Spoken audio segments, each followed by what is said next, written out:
On April 20th, the Massachusetts legislature enacted a moratorium on evictions.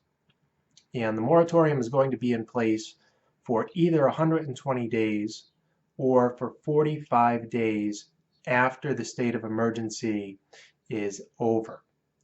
Now, during this time, a landlord can use a tenant's last month's rent. If the tenant has advanced the last month's rent and the landlord is holding it in escrow, the landlord can use that money to pay for expenses associated with the rental property. So this could be a mortgage payment, utility bills, real estate taxes, upkeep, whatever it may be. The landlord cannot use the money to compensate himself for missed rent payments during this time.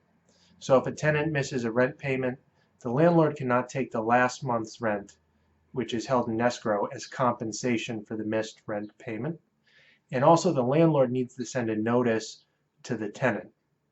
And the Office of Housing and Urban Development is supposed to produce a standardized notice.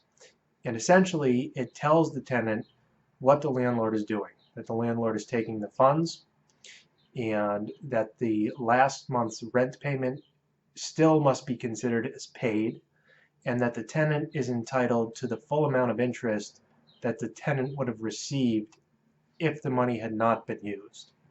All right, so you need to send this to the tenant, and like I said, you go to the state's website, Housing and Urban Development, for the form. If you have questions, please contact me and I'd be happy to help you.